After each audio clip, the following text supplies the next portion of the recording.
Hello everyone, welcome back to my channel. My name is David in case you're new here. In today's video, we're going to be creating 3 high-end looking projects with cheaper materials. We're going to get right into the video. So the first project I wanted to do were these Moroccan string lights I found on Pinterest. The cheapest ones I came across were $25, which is not a bad price, but with shipping and everything, it's going to add up quick. I had these materials on hand. I have these $5 string lights from Five Below, as well as these wiffle balls. It comes in a pack of 8. They were from Five Below as well, I do believe. So all I did for this project was pop these little globes right off of the string lights. They come off super easily. And then I just took some hot glue and I glued the wiffle balls onto the light fixture. It was that simple. I do want to point out that I did find the center of the ball, and you will see it because there's these 2 little dots that are right next to that specific circle. And there's also like a line that divides the half and half of the ball. So yeah, I mean, it really doesn't matter if you don't care where the line of the ball is. So here they are all complete. Now I'm just going to take this outside and go ahead and spray paint it with flat black.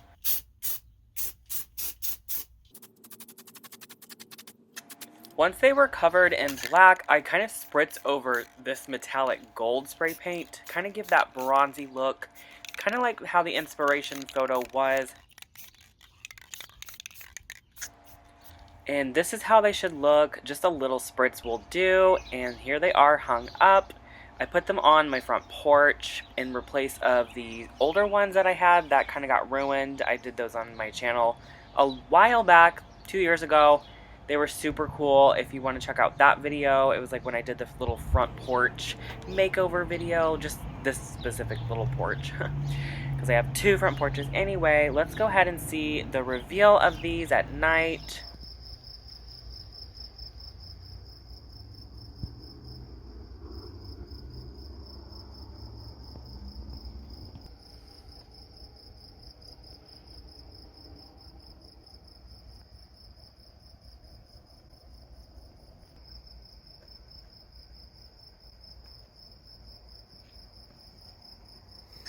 I wanted to kind of leave it super quiet so you guys could kind of feel the serene peace feel that I feel if I sit out here on the porch.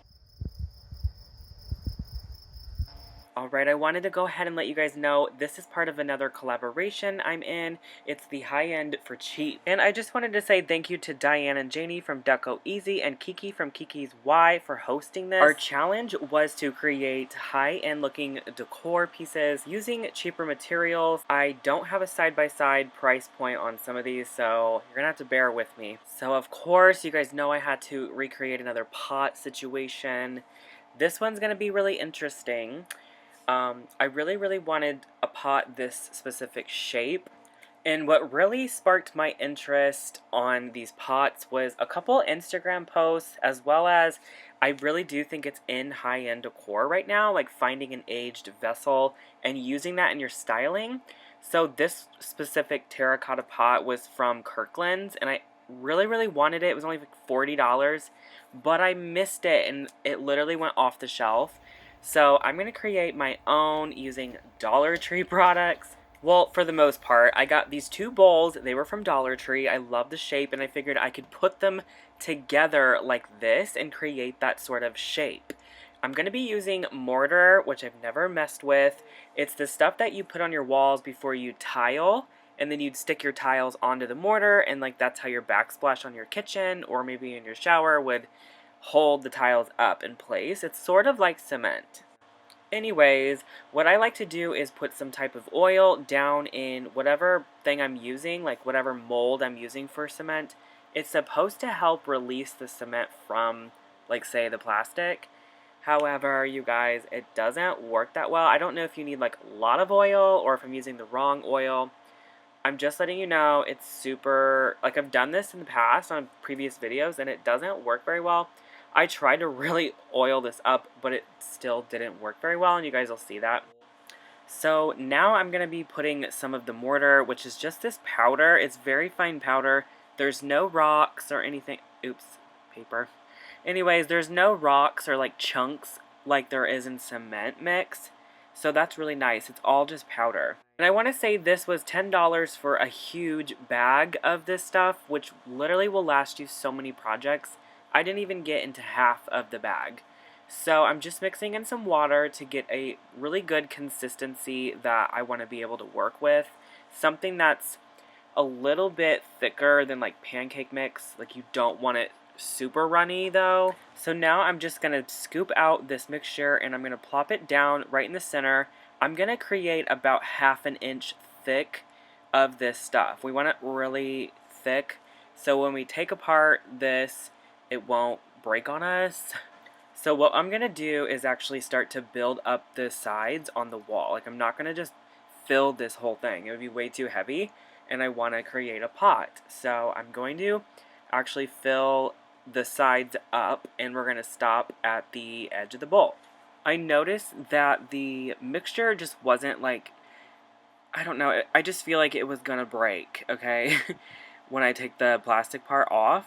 So I decided to take some Dollar Tree rope. I'm not sure what kind of rope this is. I call it the diamond rope. I don't really know, to be honest. Anyway, I'm just taking the rope and I'm shoving it like into what I just put on. And then as I get towards the top part, I can just start piling on the mortar mix right over top of the rope, and that should help kind of give it a little bit more structure to the piece. When we take it apart, it has something else to cling on to besides like the plastic, because we obviously want to remove the plastic. So once you're completed, it should look like this. Make sure you don't see any of the rope. You might see some of it on the like inside here, kind of peeking through the plastic, but that's no big deal. Once we take the plastic off, we can go back in and fill those spots. Now I'm just going to do the same thing to the other bowl, except this is our top part of the pot that we're creating, so we don't want to fill in the bottom of this bowl, since that will be the top part, that'll be the hole. So I just took this lid to an old like pretzel container and I just glued it down so it would be secure and it wouldn't move around when I put the cement down, or you know, mortar or whatever you want to call this. So yeah, I just basically piled this around it. I also want to note that I did grease up or oil the sides of that lid so that this would not stick to it and it wouldn't get stuck or anything. And I didn't use too much glue because I am going to pop out the lid later on when we take this apart. And notice I am using that rope method again. This is basically how you should do it, and my first one would have went faster if I did it this way to begin with. It seemed to go a lot faster this time, I'm just saying. Also, I didn't have to fill as much because I'm not filling in the bottom section. And this bowl was also shorter. So anyways, once everything was good, see what I mean? Like it would not pop out, and I was like getting super frustrated, like why? I tried to wiggle it and do everything, but it wasn't coming out. So I had to get my wood burning tool and just burn through the plastic to create a slit.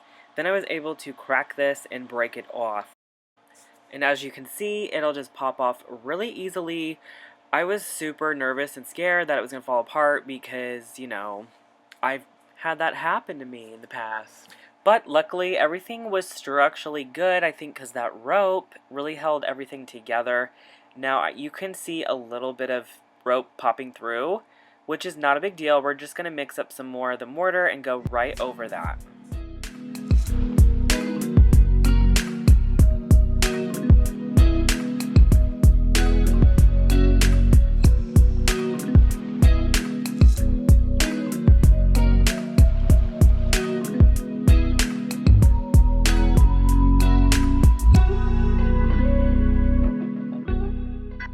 So I really tried to carefully get this out, but the bowl just kept breaking on me. I don't know why, but no worries. I got it out of the mold there, and then now I can just work on this piece.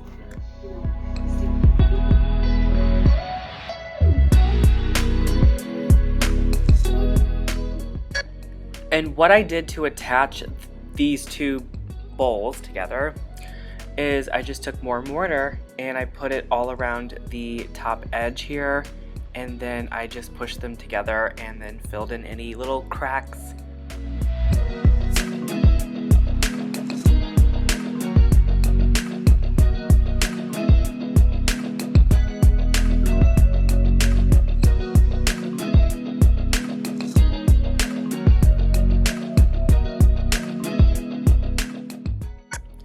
So it is now the next day and my piece is completely dry. Now I forgot to tell you, you could go in like this with a wet sponge just before it's completely dry, and this will help smooth anything out. Now when I was doing it, my piece was already super dry because I just set it and forget it, you know, I'm that type of crafter. So I came back to it and it was super dry. This was not budging at all.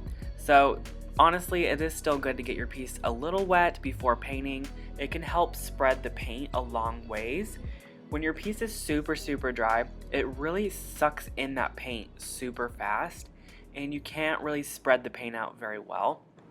So here I just mixed in matte black with a little bit of red oxide from Dollar Tree, and then I also squeezed in a little bit of the brown in the matte. I found these matte paints from Joann Fabrics. I believe they were like 60 or 70 cents. Pretty cheap, pretty inexpensive, but if you can get your hands on any matte paint, I think that's going to work best for doing a pot project. You can have a little bit of shine if you want, but I don't really like the shine on these aged vessels. I don't know. I think it's preference, really. But I got the ones from Joann. They're the top-notch brand. I really have been enjoying them. So, yeah. Yes, I started mixing in a little bit of warmer color. I just mixed in a little bit more of the red to give a deeper color. And then towards the bottom, I just did straight matte black. And I just blended it in by pouncing the brush all around to pick up some of the color and mix it in, you know. Squirrel! You know, blending colors with paint. Then I had taken this makeup brush and I pounced on a little bit of this tan with gray and a little bit of brown just to like give a different color, kind of give some variation to the pot. After I was happy with that, I then went over the whole piece with a watered down gray to kind of give it a gray wash. And this will just help with kind of giving that weathered look that I'm going for with the aged vessel. And these can go for a pretty penny online, and again, they're using lots of aged vessels in high-end home decor right now, so I really am enjoying them, and I know I've been doing so many different pots on my channel, but I'm just so thrilled that I was actually able to make my own pot instead of like, you know, doing a thrift flip where you find one and just paint it. I actually got to make one, so I hope this inspires someone out there that they don't need to necessarily find a pot to make over. They can make their own, and then you could tell people, like, I made my own pot. And if you wanted to, I didn't do this, but if you wanted, you could actually make a little hole in the bottom of your pot and use it as an actual planter for a plant. That is totally doable. This would hold soil just fine, because you got to think it's just like terracotta.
This next project and my last project for this video was the ceramic handled planter. I really loved this. $154 on Studio McGee's website. I was also inspired by this really beautiful one on Amazon for like $27, which is not bad. And I thought it looked super high-end, so I wanted to make something similar. Not quite the same, but you know, you could totally make something like that, like what I just showed you. But I had some leftover mortar. I decided to go ahead and use this. And anyways, I found this glass jar in my craft stash. I believe it was from a candle that I emptied out. And then I have these larger glass beads or glass pieces. You can get them at Dollar Tree. think people put these in, like, in their fish tank. I honestly don't know what they're for, but I figured I'd put some mortar on them and then pop them onto this glass, and we're basically like tiling them. That's all we're doing. We're putting 2 on this side and 2 on the other, kind of resembling like handles. So I just wiped them off and I let them dry. I was careful to do this with a sponge. And I apologize, I lost some footage here, but I went over this and like painted all of it. That's all I really did. I added some salt into my paint. And that's the texture you guys are seeing. I think it's really, really nice. It's a fun little play with a different texture, you know. So here's the piece. Let me know in the comments below what you think of it. It's a little wonky, but I feel like it could be in high-end decor. Like, I don't know. Here it is styled with a plant.